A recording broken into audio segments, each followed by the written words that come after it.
First of all, I want to say a big thank you to Yaron Seidman for coming and making this long trip so he can teach us. It's a really wonderful thing.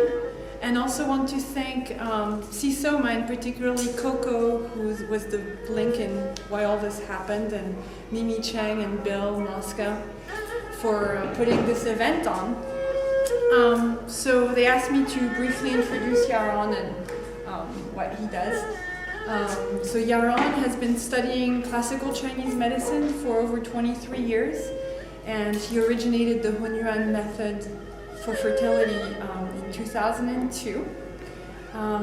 He spent many years studying in different places, New Zealand, Germany, Israel, and eventually started going to China, taking more and more frequent trips.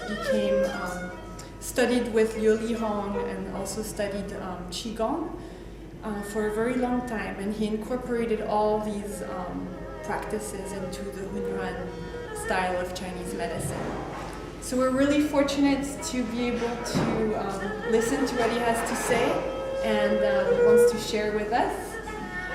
Tomorrow and the next day we've organized a lecture called Shanghanlun Code, which is all going to be about how the true principle of Chinese medicine can help us decipher the true meaning of Zhang Zhongxing's work and life at large. Let's just be bold. Join us tomorrow and the next day. It should be a wonderful class. We have sign-up sheets a little bit all over the place. Or talk to me. And without further ado.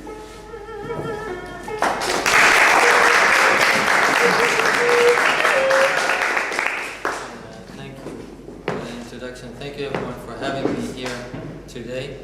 If I look a little tired, it's just from the flight. Normally I'm not that tired. But I did bring with me two different kinds of cinnamon. As we talk through the talk today, maybe you'll get a little bit more sense why I put cinnamon here. Whoever wants can take a little bite and munch on them. Try it for yourself. So before I start with my talk, I want to ask a question to the group. I saw that most of you are practitioners, right? Chinese medicine practitioners. I want to start with, and this is not a trick question. It's a very straightforward, real question. Does sun give life? Can you tell me if you agree with this statement or not? Just kind of by the hand count. Does sun give life or not? Well, let me just make it, rephrase it. Let's say I take a plant and I cover it in a box so it doesn't get sunlight. And the plant is going to die sooner or later. From this assumption, does sun give life or not? Yes. Yes? Someone think that sun doesn't give life? Everybody thinks sun gives life, right? I'm going to go back to this question at the end of the class and see if we still have a similar. Maybe we do, maybe not. I'm just going to present some material from my own research in this hour, and then each one of us, because this is this kind of assumptions, there are a lot of them, which become very, very popular and common. And because they are so popular and common, just from our minds, it's like it's not possible not to be true. And this is a problem that has been in Chinese medicine for the last couple of thousand years, at least from Zhang Zhongxing time. When something is being propagated long enough, this is it. And many times things are not wrong, it's just what I call partial truth. And so today when we start to understand what I call true principle in our kind of Hunyuan medicine, of course there's a lot to it, to research and explore, and in the coming weekend we'll do quite a bit of it. Today we just have 1 hour, so I'm trying to think, what should I not say? There's only 1 hour. So we'll just start with the first couple of steps, and then if this makes sense, at the end we'll also give some time for questions. You can ask me questions. Of course, if you have interest, you can come to the seminar this week. The other thing that I want, the question that I raised here, that I want to come back at the end of the class and explain to you why I'm doing what I'm doing, and who I am at the end of the class, is recently, in the last year, we had a little bit of problem with foods, with aconite, with the FDA, and so the president here of the association just mentioned the association fighting with the government and things like that. this is definitely something that happened to me personally, as I rely heavily on the use of foods in my clinic. And so for the last year, the FDA kind of blocked one shipment of it, like 1,000 pounds of it. So at the end, they won, and they kind of said this is unlicensed drugs and have to ship everything back to China. This just happened a couple of months ago. So this year, we had time to explore alternatives in my school in the Hunyuan Research Institute with a couple of dozens of my students. So we were experimenting for a year, alternatives for foods. Two of the ingredients are these two cinnamon types, the Vietnamese and the Ceylon cinnamon that I brought here for you to try. But the reason that I'm saying it, just a couple of days ago I posted it on the website and online, and I said we have this substitute, it's called Sinibei. Sinibei, of course, it's coming from the Shanghanun, the name itself. There's one line talking about Sinibei, and I brought this line, I explained it, I said, listen, over the last 2,000 years, all the commentators and practitioners said that Sinibei is basically a collective term for all the Sinitang formulas. Did we all study Shanghanun here? Or yes, no? Shanghanun? So the Sinitang formulas, there are a few formulas in the Shanghanun. When they mention Sinibei, there's no mention of the formula, just Sinibei. For this and this symptoms, you use Sinibei. And then everyone says for the last couple of thousand years that these are just collective terms for all the Sinitang formulas. And I said, no, it's not, and I explained it why. So I'm getting all kind of emails, and one of them says, like, who do you think you are? You said 2,000 years of practitioners, they all don't know, and you think you know? That's the question that I put here that I want to come back at the end of the class to explain to you who am I, why am I doing what I'm doing. So that's why I'm writing it here so I don't forget. If I want to summarize in one sentence, what's the difference between modern medicine, and when I say modern medicine, I do include Chinese and Western medicine, because it's the modern way of thinking, versus a more classically oriented medicine. If I want to summarize it in one sentence and say, what's the difference? Of course, for us studying Chinese medicine today, we will say, no, we're different than Western medicine. Western medicine, they use drugs, chemicals, we use herbs, we're natural. But in reality, when we study Chinese medicine, this is my own personal experience, there is differences between the past and today, also in the world of Chinese medicine. And today we don't have a lot of time to talk about that point. But if I want to summarize it in one sentence, what's the difference? The way I contemplate it, I would say that in today's world, most of the people, if not everyone, believes that our body makes us alive. Western medicine for sure, but to a certain degree also Chinese medicine say, you have liver, you have the kidneys, they have all these functions, yin, yang, whatever you want, but basically your body makes you alive. And if the liver qi stagnates, that's why you're sick. And if it will stagnate even more, then you'll die, because the liver qi stagnates. Which is, of course, a different terminology than Western medicine. It's not the blood, the hormones, vitamins, whatever they talk in Western science. But the attitude is the same, in the sense that life is being created by the body. And of course, this is not wrong. It has merit to it. So, if my heart stops beating, I have no life to talk about. If my lungs stop breathing, I have no life to talk about, etc., etc. That's the assumption that drives all modern medicines and to a certain degree modern science when it's related to the human body. But Chinese medicine, at least from my contemplation and my research, and oftentimes disagreeing with the classics, I studied the classics a lot just in order to disagree with them. And disagreeing means scrutinizing them, and scrutinizing them meaning trying to find, do they really have some merit, some gold nuggets in them? It's not really that I want to study the classics because they know so well. It's rather much of it is wrong. Some of it was by really enlightened people, but it's all kind of mixed together in the pot. And it's very difficult to tell the difference, but some of it is really good. And with this, something that is really good that I found, I saw that there is actually considerable difference in the understanding of what life is, where it's coming from, and how it's happening, and I want to introduce this in the 1 hour that I have today. Just this idea of what's happening. So Chinese medicine, the way I see it, if you try to characterize life, a person, a human body, a vessel, being alive, it says life is actually not being created by the body, and I will explain this today. It is actually coming to the body. And the body's purpose, we all know that we have body. 2,000 years ago they knew that we have body, that we have organs, etc. But the body's purpose is to make the life go on. And again, it's a little obscure right now, but this is what we'll explain today.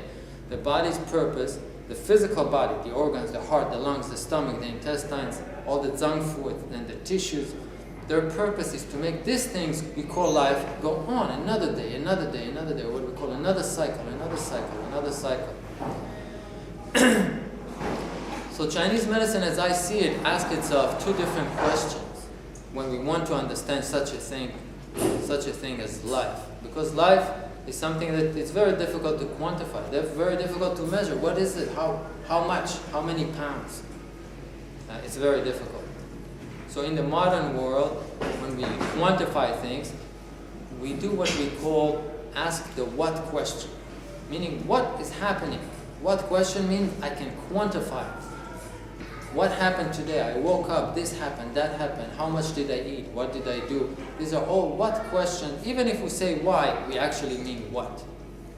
But Chinese medicine try to understand this thing that is very elusive, we call life, being alive. I mean, I look at the cadaver, a dead body, then I look at the living person. They both have bodies, but this one doesn't do anything. This one looks like he's living, eating, talking, writing on the computer, calling on the phone, all what we call life. And I'm trying to understand this. And to understand this kind of a thing we call life, there is also what we call the why question. Why question means it's something that references not the physical that you can quantify, but rather the true meaning of things beyond the physical. So let me just be a little bit more pragmatic. Let's say I'll just take you as an example. Let's say I ask you if you take drugs. I'm sure you don't like Western drugs, but let's say you take a Western drugs, and you take the drugs and it makes you migraine. Do you think that the drug is good for you or bad for you? It makes me migraine? Yeah, you take the drugs, you get migraine from the drug. Do you think? Right, but according to Western science or medicine, you have no right to make this assessment. Because first, you're not a doctor, nor do you have a microscope to see what the drugs did. You couldn't quantify it. Maybe it did lower your cholesterol, so who cares about the migraines? It actually made you good. But the reality is that you as a regular parent, you're not a doctor. Let's pretend you're not an acupuncturist. Just a person working in some job somewhere. You looked in your heart, you said, listen, migraine really hurt. It doesn't feel good. This can't be good. I'm just trying to introduce what does it mean, question of why and looking in the heart. You didn't quantify it, you don't know how much it is, you just know it doesn't feel right, and you got to an answer. Not through what, you didn't measure it, you didn't quantify it, but you got to the real answer. This is the second question we call why. So I'm just trying in a pragmatic way to explain it. If I want to try to make the difference, and again, it looks like I'm sidetracking somewhere else, but it's for us, it is what we need to learn today. Or at least I want to talk about it today. If I want to find out what's the difference between the cadaver and me, I have the what question first. What is happening? What's the difference? And in order to find what's the difference, I'm just using my eyes. What's the difference? I'm looking at the dead body, I'm looking at the living body, and I'm trying to contemplate what is going on. Why is it different? And I can make this statement. When we're alive, we move in cyclical motions. And I'm making a circle. Cyclical motion means a motion that repeats itself over and over and over and over again. And this motion that repeats itself over and over again, we call this a unification-separation cycle, which I will explain right after that what it means. But these cycles of unification and separation, all living entities, including human being and animal, go through it all their life, from the moment they're conceived until the moment they die. And when they die, they go into what we call constant unification. Constant unification means the dead body lies on the body and it doesn't move. You talk to it, it doesn't answer. You give it food, it doesn't eat. It doesn't do anything. It becomes like the rock. The heaven and earth rotate, and the body rotates with it. It doesn't go anywhere. It doesn't have its own desire, doesn't want to live. This is called constant unification. Now guess what? When I go to sleep every night, what do? I do this. You talk to me, I'm not answering. You say, here's a pizza. Nothing. God forbid, my house is burning, I'm going to die in 2 minutes. I don't know. Many people unfortunately die in their sleep. The house burning. God forbid, someone died in my family. Don't know. Until I wake up. I wake up, then I know how terrible, and maybe tomorrow I'm not going to sleep. But when I'm sleeping, even though still alive, breathing and the heart beating and all, I'm completely in a state of unification. Unification here means with nature. Let's say we don't have beds. I'm lying on the ground. Right? We're not modern life with beds and equipment. Lying on the ground, the earth rotates and I'm rotating with it, like the cadaver. It's just that something else happens that then I wake up, right? The cadaver doesn't wake up. It's constant unification. But when I wake up, I go into what we call a separation state. Separation state means I literally separate myself from nature or becoming an individual. So nature want to go this way, I want to go that way, meaning I want to do whatever I want. Right? I have desires, feeling, loving, hating, writing, hungry, eating. This is what we call being alive. Right? A separation state. I'm not the rock anymore. When I'm asleep at night, you can't do anything. You cannot even go to the bathroom. Because to go to the bathroom in the middle of the night, we have to wake up to go to the bathroom. We're not going to pee when we sleep. Unless we have no control over our body. But this state of separation is actually for us what we call being alive. State of separation, eating, talking, writing on the computer, doing things. This is what we call being alive.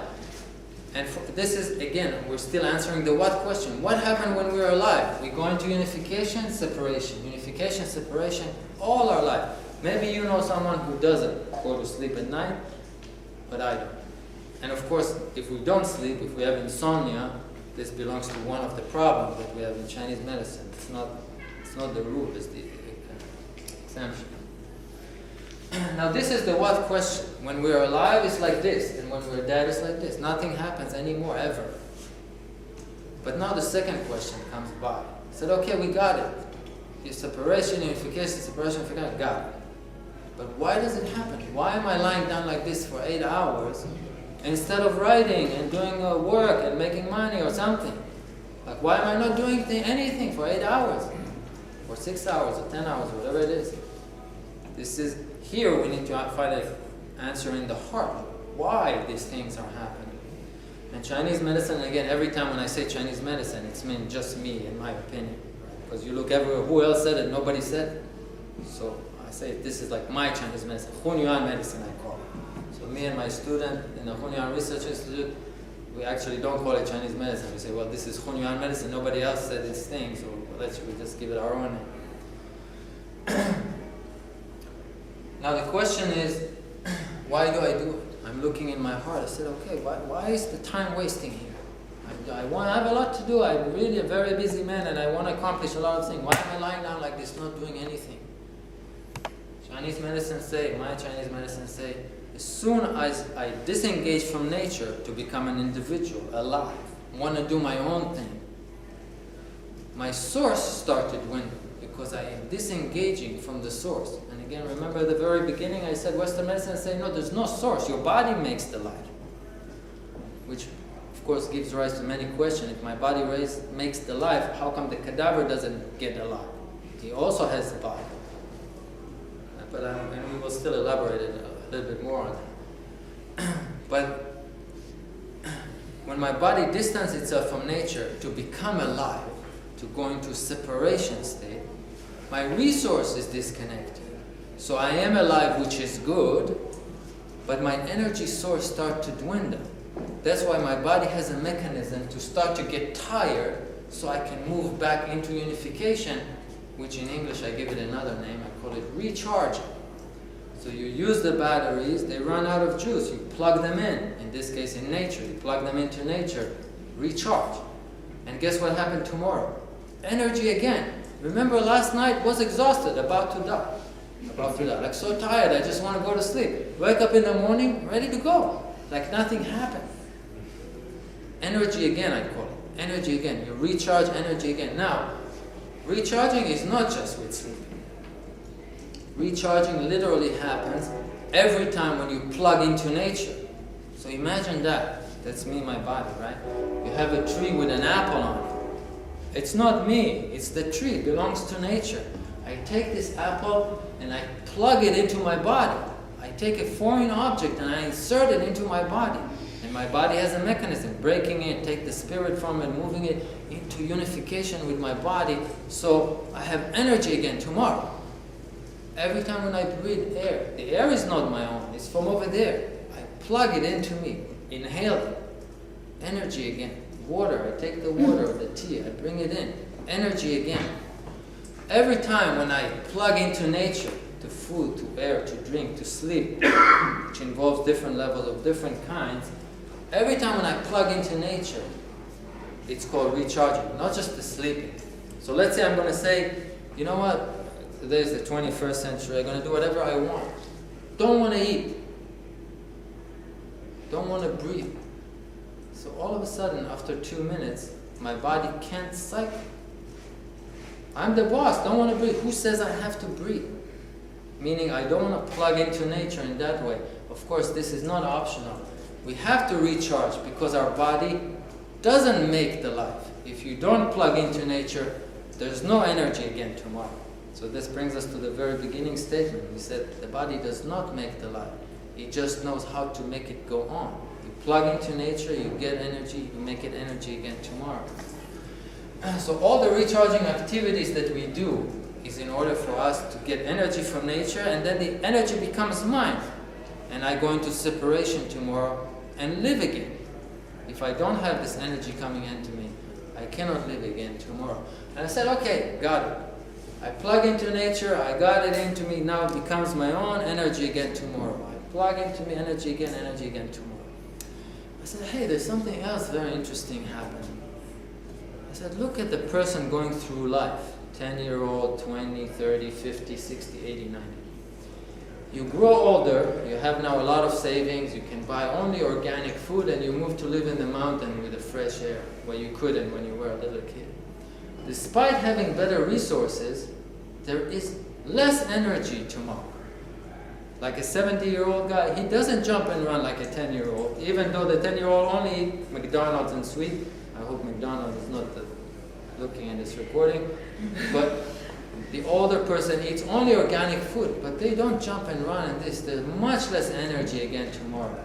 And the older we get, you want to put the last day of our life, you put the apple in, the body doesn't take it. You want to breathe, the body doesn't take it.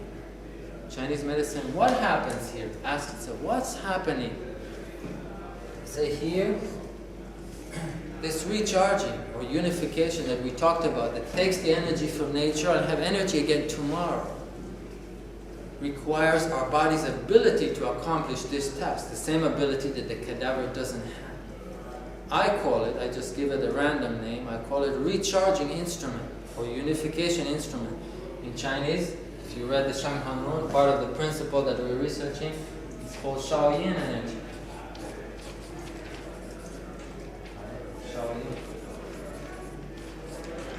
If I just want not to pretend to speak Chinese or anything, just say English, we call this recharging instrument, meaning my body's ability to plug into nature, to take from nature, make it my own, and energy again tomorrow. This recharging instrument, as we're cruising through time, and this topic of time, of course, requires a lot of contemplation too, but this, as we cruise through time, this recharging instrument's ability starts to decrease. That's why I'm eating more organic, more better food, better air, whatever you want, but there's less energy. It's not the apple that makes me alive. It's my body's ability to take from the apple, make it my own, this is called unification, then energy again tomorrow. Now, as if I pause here for a second. We go to the beginning of life.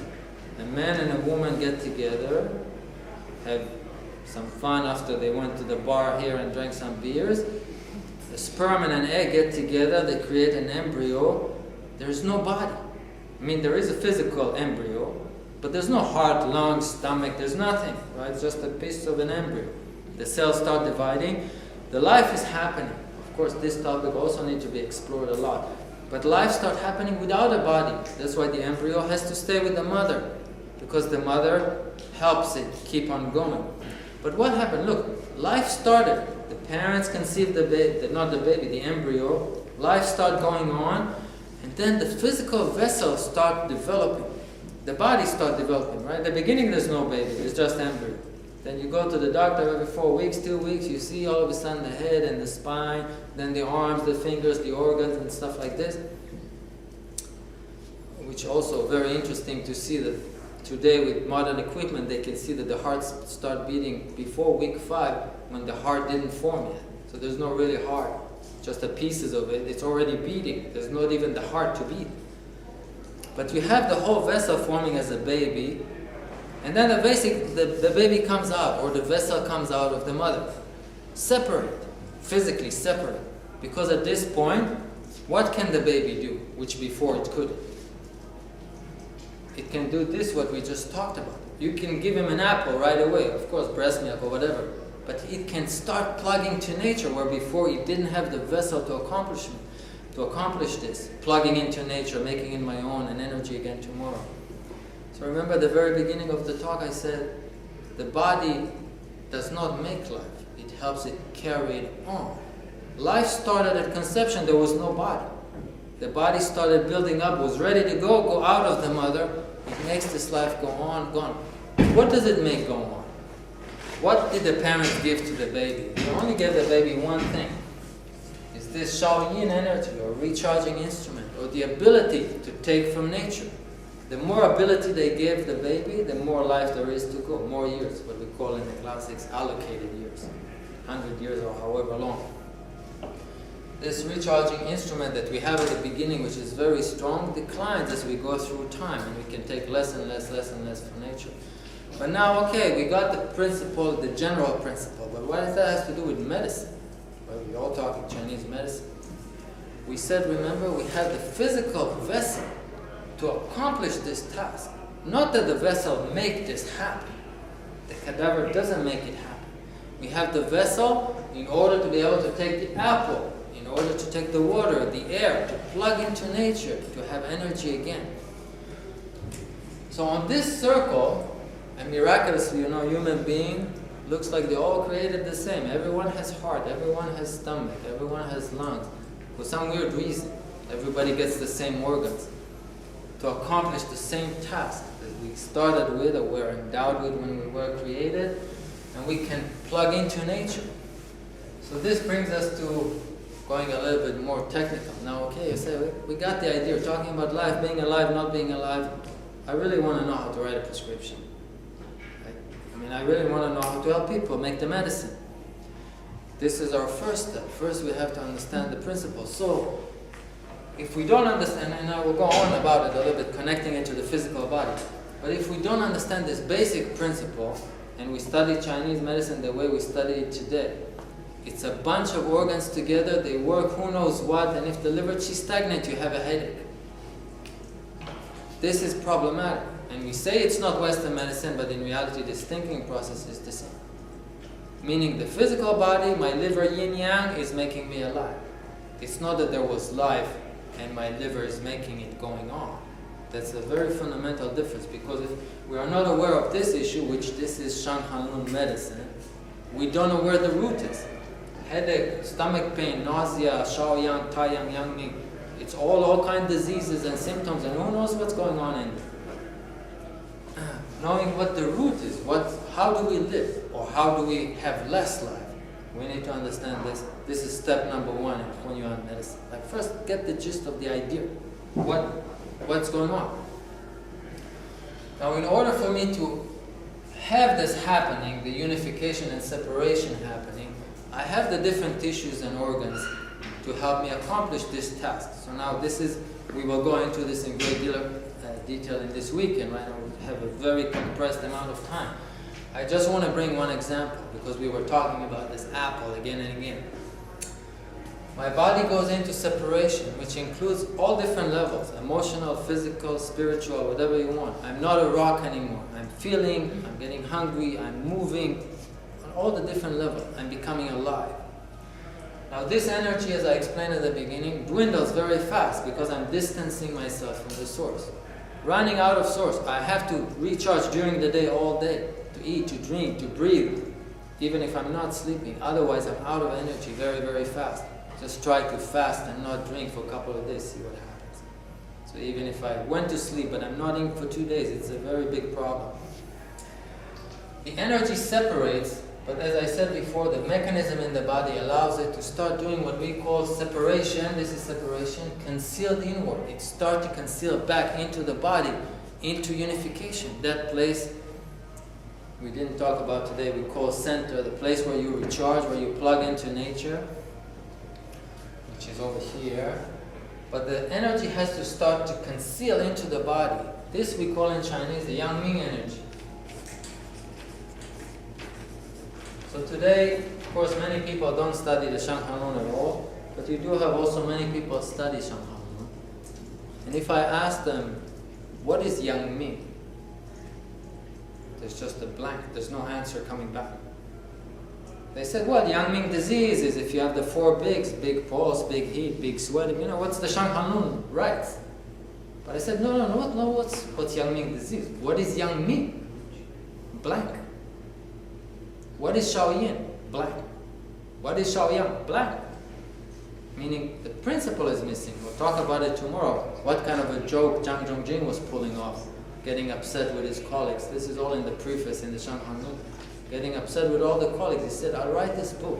I'll put the symptoms, I'll put the formulas. I'm not going to tell you why. This is why. Nobody knows until today, or at least not from my research. Everybody memorized Shanghanlun, memorized all the formulas, put theories on it, you modify like this, like that. If you have this symptoms, is this, that symptom is this. What's the principle? Don't know. So we talk about Yang Ming as an example right now. When the energy separation needs to start to conceal into the body towards unification, going back into the recharging place where I take the energy and make it my own energy again tomorrow. We have physical organs that help me accomplish this task. And everybody knows that the Yang Ming organs, if you study the Shanghanlun, are the stomach and large intestine. And in reality, the Yang Ming is not just the stomach and large intestine. From the nose and the mouth, everything that goes here to the stomach and intestine is Yang Ming. Is this part on the circle. One of the 6 parts that we have on the circle. Taiyang, Shaoyang, Yang Ming, etc. This is the Yang Ming part. And just because we are in America and let's say many don't speak Chinese, I give them all English names to describe what they're doing. It's called separation concealed inwards. The separation that we had in the body start to conceal inward, meaning it still belongs to Yang. It separates, but it's going into the body. This kind of a very weird animal. Separation needs to go outside. How come the separation start to go inward? And look what happened in the Yang Ming. I take that apple, the same apple from the tree. I stick it into my body. It's concealed, gone. And my body does a Yang action, breaking it. This is called separation, concealed inward. It's still separating, but it's already not on the outside of the body. It's going towards my center. The organs that we have, the reason that all human beings were born with stomach and large intestine and the digestive tract, is to accomplish this task, to be able to take things from nature, plug them into my body, break them. What am I breaking? Not the minerals and vitamins. I'm breaking the life from the food and the material. Where is the material going? After I break it in my body? Back to nature. Right, in the bathroom. That's where the material of the food that I ingest go to, or in urination or defecation, things like that. Where is the life from the food? I mean, imagine that. When you eat an apple, unless you have diarrhea with undigested food, but normal people eat an apple. Does an apple coming out? No. But the material is coming out. Some sort of material, who knows what.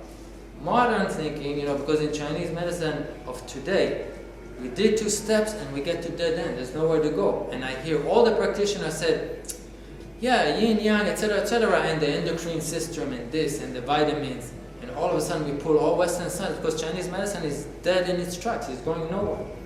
So all the practitioners start, at least from what my experience, it's like the endocrine system, the vitamins, this, that. What are we dealing with in Chinese medicine? How did I start the talk today? Why did I coming into this world? How am I living? What keeps me going on? And how much life, how much time I have to live? This is what Chinese medicine is dealing with. What's the difference between the cadaver and the person who lives? Why do we live? Because we have an instrument to help us go on. Plug into nature. is half of the cycle. Meaning take the food in, take the air in, take the sleep in, go into unification, and there's another half to the story, which we call the separation half. All the organs and tendons and things that help my body become alive. So when we say, for example, Jueyin, or I call it concealed separation outward, that includes the liver and the pericardium and the tendon system and all the stuff we learn in modern TCM, Zangfu theories, they do belong to the separation part, making the body alive, not taking from nature. They make the body alive, that belongs here, and there are different organs. So all the organs that we have, today I just briefly explained the Yang Ming part, is here for a reason. It's not because I have stomach I'm eating. It's because in order to accomplish life going on in cycles and not being a dead cadaver, I need a stomach. I need a stomach because I need to stick nature in it so it can break it. And of course then we have the next department of the tie-in with the spleen and lungs that take the life from what was just broken to the body. The refuse go in the bathroom, but the life of the food and drink and water and nature, my body takes it. That's why at the beginning I explained, if you think that you're the boss of yourself, you say, no, I don't want to eat, don't want to drink. The body has no way to go on, not because it's depleted on vitamins. So everyone today said, yeah, we need the supplements because the food is depleted, it's not, all this blah, blah.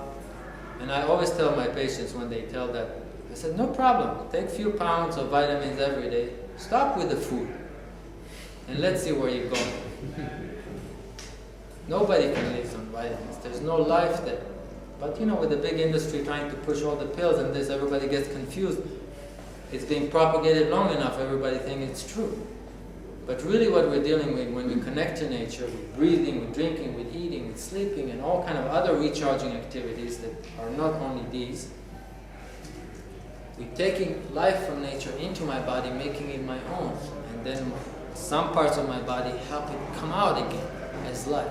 This is what we call true principle, meaning we contemplate it and we try to see, does it make sense? Again, this is not a what question anymore. We already departed far from the what question. What happens? What happens? So why does it happen? What's going on? What's happening here?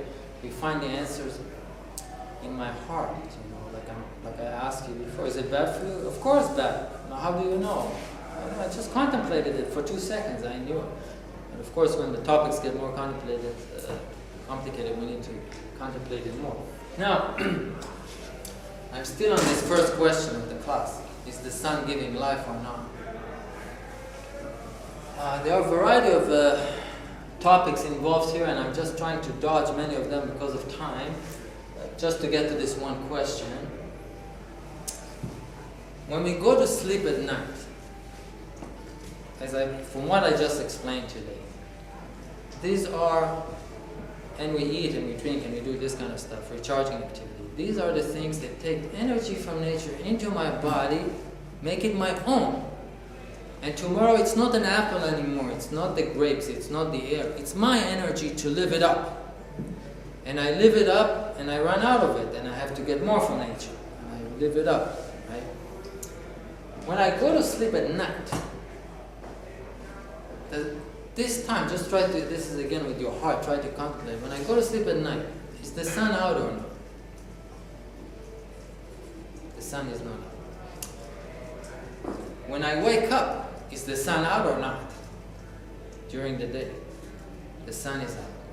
So when the sun is out, by coincidence, I'm becoming alive. This becoming alive means what? It is becoming alive, it's not a false. You become, remember, you're not the cadaver anymore, you're becoming alive, you wake up. But is this using up my energy or is this giving me energy? Using it up. Right, this is using it up. So when the sun comes out and I wake up, I'm just fine-tuning it a little bit. Does the sun give me life or it makes me alive? And that's not the same question. And for us, of course, it just became all confused in the big pot and there's no difference. But just think about it.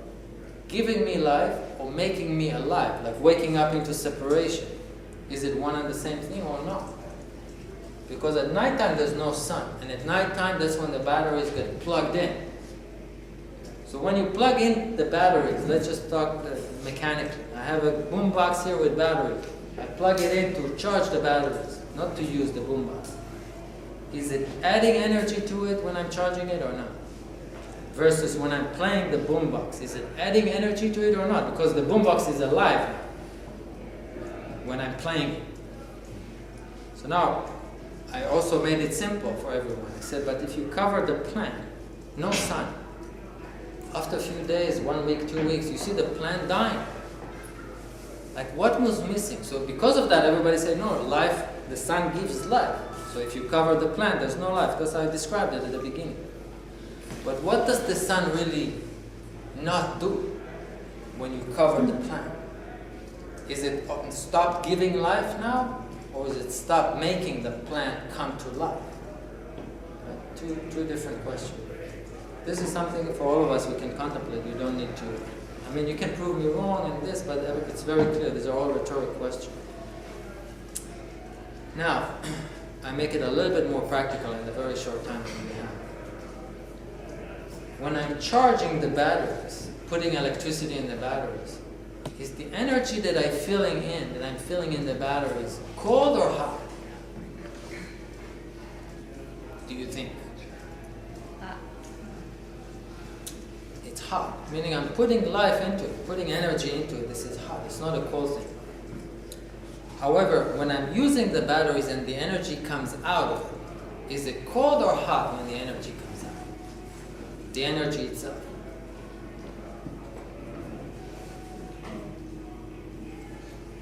The energy that comes, I mean, let's say energy comes, there's a wire plugged into it, and you touch the hot wire. Is it hot or cold? It is hot. When it's coming into storage, when it's going out of storage, it's hot. And it's hot here, but it does different things. Goes into storage, goes out of storage, making me alive and making me recharge. When the battery is dead, no more energy and can't recharge anymore. The unification instrument is finished. Is it hot or cold? Right. When we're dead, we're cold. And I'm moving into the practical part of it. If I have obstruction here, or deficiency here, or obstruction here, or deficiency here, with all the many different symptoms possible, we can see in the Shanghanun, some of them, there are a million different possibilities, not just the 300 some lines in the Shanghanun with many symptoms. There are endless possibilities on these circles of different problems rising. And I'm using cold herbs, or what we call yin tonics that we study today, cold nature herbs. What does cold mean? And again, there are a variety of discussions here. We're skimming and skipping.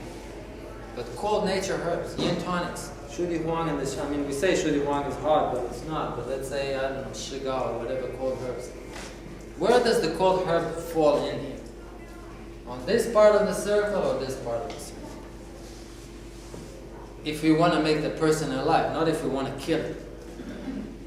If you want to make the person going to recharge because recharge doesn't work, going to separation, let's say what we call cold injury. Cold injury means can't open. Can't open up, can't become stiff like I'm sleeping.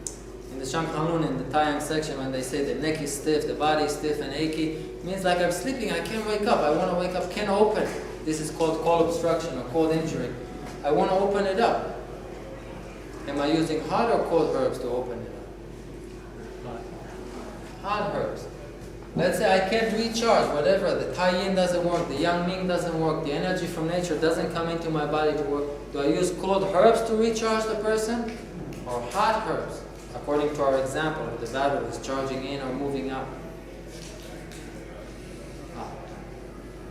So this is already on the practical level. So today when we practice Chinese medicine, of course, all what we talked about today is absent. There is heat symptoms, and of course, we need a long talk about history, what happened in Chinese history and all kind of schools and things, which we are not going to do. But that's the prevalent notion today. Every person that I talk to who practice Chinese medicine say yin deficiency.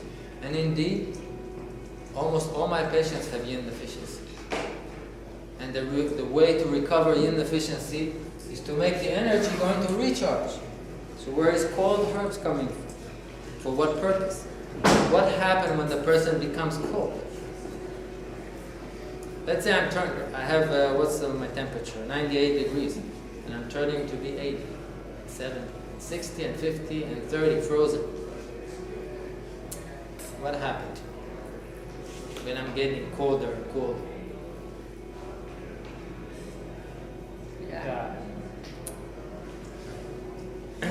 So now this is just, of course, how to do the herbs, why, and that's a long topic. I'm just introducing the principle. How do we think differently? You say, yeah, Hunyuan medicine, what's the difference? We're all Chinese medicine, yin yang. Today I tried my best just to introduce the main principle. I'm not sure how we're doing with the time. More time, less time. It's 54 on the table. So, I'm going back to the second question. This practitioner emailed me, who do you think you are? Criticizing Zhang Zhizong and Li Dongyuan and whoever, Chen Wuji, all the famous Shanghanunists. They all say the opposite of you. And I want to introduce why do I do what I do. This is a personal belief. I didn't study it anywhere. It's just for me. I was thinking about it. I said, I have 3 kids, little kids. When they're sick, I always treat them. When they're healthy, I take them to the pediatrician to sign forms for school. But when they're sick, I need to try to cure them. My wife, my brothers, family, when they're sick, I have to treat them. What happened if let's say, I study with a very famous teacher, I memorized the Shanghanun, Zhang Zhongjing said this said that, Li Dongyuan said this and the other, and I give them a treatment, and it actually starts to impair their root, or makes them worse. Or I think they get better, but actually their life gets shorter because I compromised their principle. I'm asking myself, and then of course by extension to my neighbors, my friends, and all my patients. Zhang Zhongjing, in the preface to the Shanghanun, I said, look at the doctors in my time. They treat people as if their life is a light affair, he calls it. Meaning, they compromise their life all the time, and as if like there's no problem, what's the big deal? So when I studied the classics, first I started with a regular Chinese medicine, and I was very happy. Then it looks like it's not enough. Then I started studying the classics, just the Chinese medicine classics, and I thought it was great. And I'm thinking about it, and it says, this is like, doesn't make sense. But the sages, they said this, they knew the Tao, they followed yin yang, and I said, where's that coming from? I said, well, I don't know, there's no exit here, there's no way for me to find out. Everybody said, the sages said, what I call the romantic school, the sages said. I said, you know what, maybe I'll start going to history. So I'm starting to learn Chinese history. What happened here, there, before the Han Dynasty, the Zhou Dynasty, what's going on here? And I found out a lot. That's what we study in the Hunyuan school. What's going on? How come people think that because the sages said something, it has any sort of validity? Because I've started contemplating it, and I see that a lot of it is nonsense. And of course, to a large degree, in the creation of modern TCM in communist China, they said that all Chinese medicine is nonsense, and we just have to make it scientific, and we have a new breed of Chinese medicine today. But in reality, partially they were right. Throughout the ages of Chinese medicine, there's a lot of fluff, a lot of wrong, a lot of partial truths. Everything mixed in together and with the same, what's the Mexican dish I'm looking for, with the refried beans and stuff? It's all, huh? It's all mixed together. But meaning it's all mixed in together. But now look, I'm learning the classics diligently. Huang Di Nei Jing, the Shanghanun, Jingguo Yalo, whatever you want. Memorizing the line, copying it by hand. And then some of it maybe is wrong, I'm not sure. And I'm using this medicine to give to my kid. Then who is there to blame? Zhang Zhongjing, poor guy, died just 2,000 years ago. It's all my fault. And these are my kids. So when this guy asked me, who do you think you are? I'm saying, I'm a person that I'm treating people around me, and I find great responsibility in that. Meaning I don't take their life lightly, because this is my life too. When I'm sick, I have to treat myself. My kids' lives too, my wife, my family, my patients. I don't take it lightly, That's why I don't care if Zhang Zhongjing said, and indeed, in my research, at least half the Shang Hanlun is wrong. What we're doing this weekend is learning the Shang Hanlun code, meaning the principle, so everyone can look at the Shang Hanlun and say, this doesn't make sense. Or this looks actually right on. And the way we do it, we learn the principle, we know how the body is working, we know how life is working, why, and wherefore. And then we know how the herbs are working to make this circle working.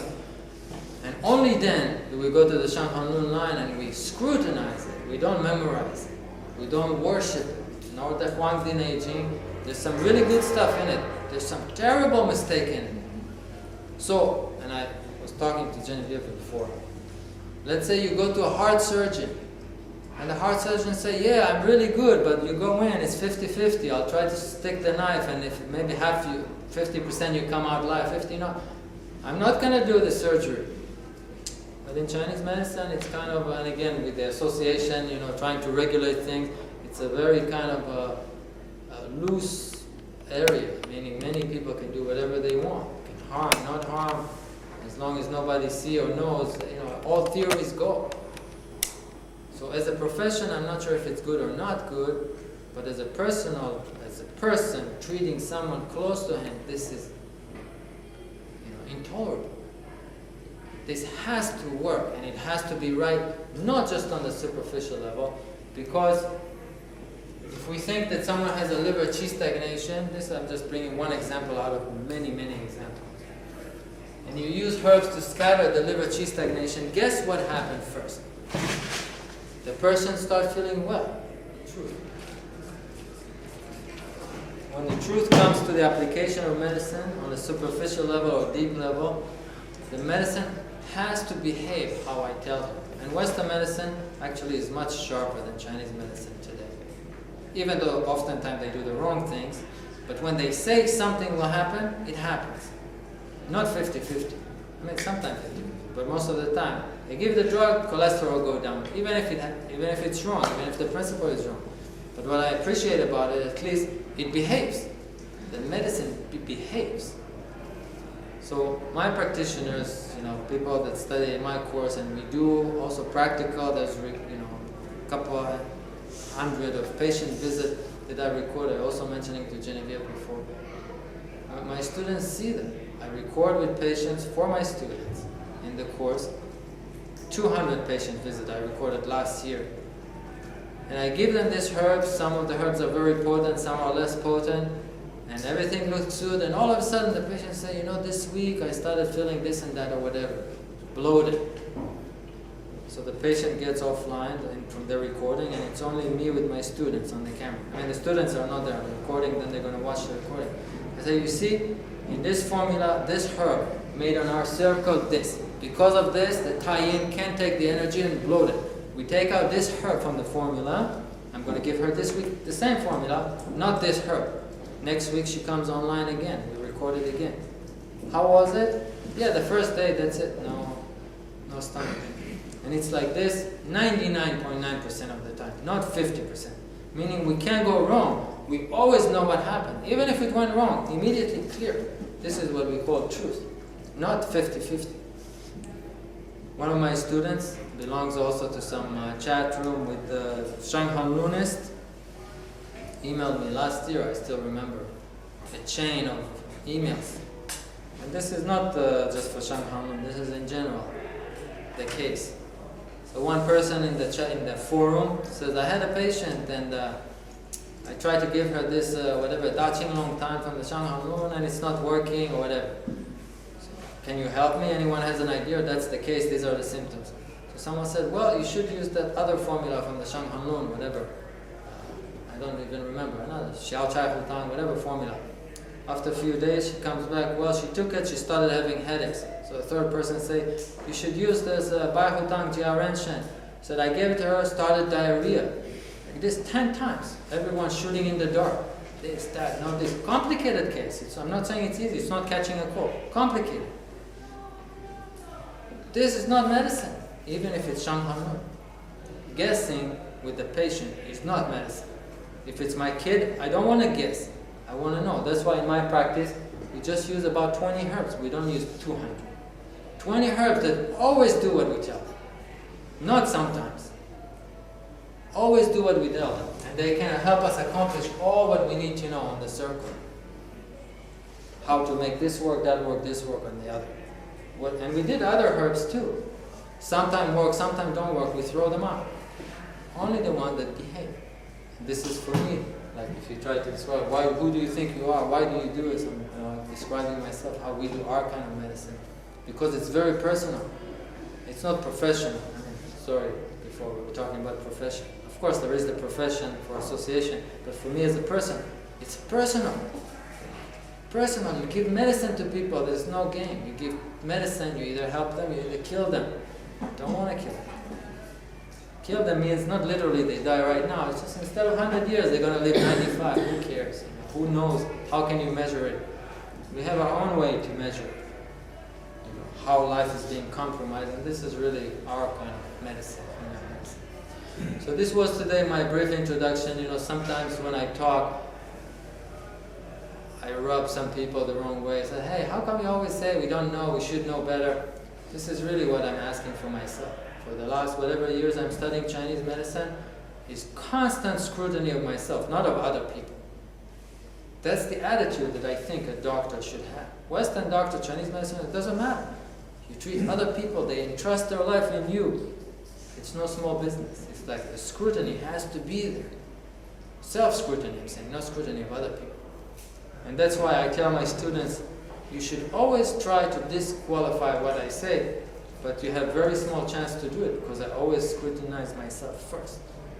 Again and again, day after day, never happy. It always could be a mistake. And that's what my personal opinion medicine should be. If we have any question, maybe it's a good time for question. So now I brought two different kinds of cinnamon, An Gui and Lang Gui. Ceylon cinnamon and Vietnamese cinnamon. On the circle they have this action.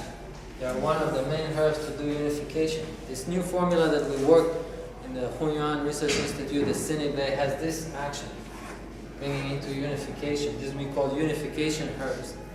So for example, if you use raw gui, regular raw gui, which is very cheap, actually has this action against unification. And how do we know? Of course, everyone will ask, how do you know raw gui? Because when unification starts to slow down, a certain reaction happens. Every time when you take raw gui, this reaction happens. That's how we know. When you do unification herbs, every time you do them, unification increases. That's how we know. Meaning, first we contemplate an herb, we say, you know what, it's hot, it's spicy, this, sour, whatever, should do this. Then I start trying it on myself, always, not on patient. Sometimes it does it, sometimes it doesn't. Then it's not. My theory is wrong. But then I said, that herbs should do this because it looks like this or like that or whatever reasoning. Every time when I take it, it does it. Then it is the action of the herbs. If it behaves every time you tell it to do it. That's how we scrutinize the herbs. That's why we only have about 20, 25 herbs left standing. All the other herbs, yang tonics, kidney tonics, you do them, sometimes they go here, sometimes there, they go all over. At least from our kind of medicine, they don't do what the sages claim they did, they don't. And very interesting in my research of Chinese herbs, which I did throughout the history in different, different books about herbs, very odd phenomena. I'm looking like from the Tang Dynasty to the Song Dynasty, Ming Dynasty, different kind of dictionaries, Shenlong, Ben Zhao Jing, and all this. You see the same herb, not all the time, but many times, the same herbs used to be cold, then it was cool, then it was hot, then it went to the liver, then to the lungs, and then it went to somewhere else. Depending, and it's actually never a mistake. It depends who was the practitioner and how much they understood that they put it down. Different levels, like we explained before. When I talk about the sun, does it give life? On a certain level, yes, it makes you alive. But does it really give you life? It's not. It makes you alive into spending. But it doesn't recharge you. It doesn't add the energy in. This does not happen from the sun. The sun is an instrument that helps you open up. And if we didn't have a sun, surely we will all die because we can't open. But separation is not the same as recharging. And we today try to make the difference. So when I told you before, most of my patients are yin deficiency because this is yin. All the body's ability to recharge, we call yin. To take life or yang energy from nature, putting it into the dead vessel. This we call becoming alive, or yin function. Most of my patients are yin deficient, but they don't get hurts like Shudi. You know what Shudi does on this circle? He does this, completely and utter action against unification. And I'm amazed. I see so many people give to all patients Shudi Huang, in formula, Liu Wei, Di Huang Tang, and all this kind of stuff. They have no life left, and you prevent them from unification. Now this Zhang Zhongjing said, coming under the sword of medicine. Even just from the history, if you just learn the history of it, Qian Yi, the 8 ingredients that includes the Liu Wei Di Huang Wan coming from the Jinggu Yao Lue in the Han Dynasty 2,000 years ago, but only in the Song Dynasty. This is just history lesson. It's not the medicine lesson. Qian Yi, one of prominent physicians, said, you know what? He was like a pediatrician for little kids. I'm sure many of you know the story. In the 8 ingredients formula, you also had fuzi and angui and rogui, this kind of cinnamon, to give for older people, to make them somehow alive for different reasons. But Qian Yi said, you know what, young kids, they come in, the instrument is so strong, they have a lot to go, another 90 years. Let's take out the foods and take out the angui, rely on their own recharging ability and stick only the other 6 herbs. That's where this formula comes from, Liu Wei Di Huang Wan. Because little kids, it's like a dynamite, like a lot of energy to go, a lot of recharging capability. But then it dwindled, knowledge dwindled until we got to modern day. And people say this is yin deficiency, and this is number 1 yin deficiency formula today. To give to all people. They have no more this. It's not even the original intent from Qian Yi that devised the formula. People even don't know why they use it. So for me personally, I'm very worried about that. It's not something, I said, no, we're Chinese medicine, we do natural. There's nothing natural about obstructing the recharging instrument and shortening a person's life. There's nothing natural about it. So this is what Chinese medicine. We are researching the principle more and more and more. And because of that, there are different levels that we go on and on. So for example, trying to get to this answer, how do you know? You see, we go into separation, then we go into unification to sleep. We should die. Why don't we die? I got really tired, I go into unification like the cadaver. Why do I wake up? There was an issue here. With one of my students from Australia, we're recording now 40 hours course on this point. We're researching it, we have a lot of materials, we do a few hundred hours of research, we contemplate it, we try to investigate it, to scrutinize it. You say, like, what are you looking for? We're looking for this point, for example, called Xinfa. What happens with the heart, with the center, with all kinds of emotion? Why do they discharge? Why not? So when the patients come to you, again, I'm forced to start to talk about all kinds of things. Hey, what are you talking about? Explain everything right now. We are looking about many, many things aside from the physical symptoms, like a headache or no headache, stomach pain or no stomach pain. This is on the first level. But there are other things. What causes, but how do I know to look for it? I first have to contemplate what makes us stay alive. What is being alive? Why for? We have to talk about it a lot. And then all of a sudden you see in the patient, you give her the herbs, and in this other department, we call, let's say, the heart department, let's just give it a name right now, you see this is happening. It looks good, but on that here, on a much more deeper level, it doesn't look good. You actually made it worse. But how do you know that it's worse? Who said it? Which book wrote it? We are writing the books right now. I have no problem. That's what I'm saying. So I'm saying, no, the books. I'm saying we are contemplating the issues. No one else is there to help us. We are doing it. I'm saying we, all of us. So the medicine that I'm giving to the patient is my medicine. It's not Zhang Zhongjing medicine. So we are, of course you are right. Like what else? Aside from symptoms, we are constantly striving to find what else is there. And there is a lot. And just in this 1 hour, it's hard for me to just say everything. It's not that I don't want to. It's just every question, we have to kind of peel it for an hour, like we just did with the first question. Sorry. So if this deeper understanding is based on your contemplation, how do you teach it to your students? Like I think we're looking to understand something somewhat tangible about how we can we can understand what you're talking about. Does that make sense? Well, for me, the first question for me personally, again, as I told the nice gentleman here, is an issue of humility. Do I think that I know everything? Then I will just teach you, and why should I contemplate anything anymore? I already know everything. Or I think, no, there's maybe a lot more, and my level is very inferior, and I have to pursue it. So if we looked at this topic today and say, hey, I never heard it, maybe it has some sense to it, at least it start, getting you started. Hey, there's other things, let's see if there's more.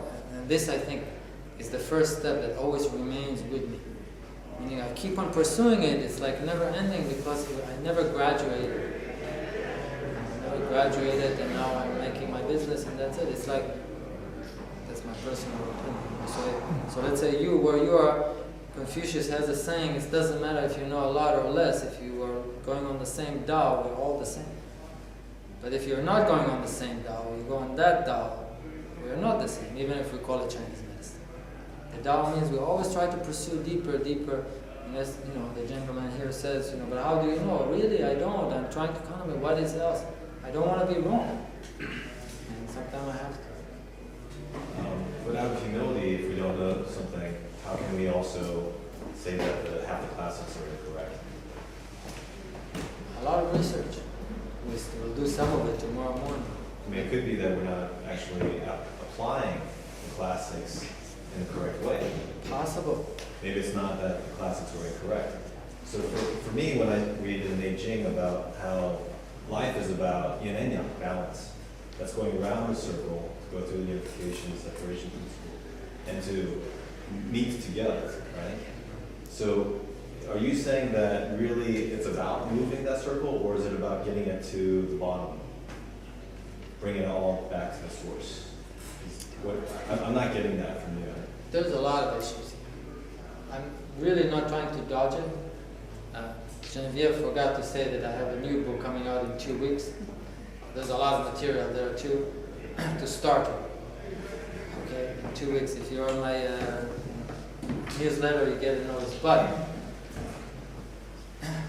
for me personally, what it comes down to when I say looking for the truth, I'm practicing medicine, is the practicality of it.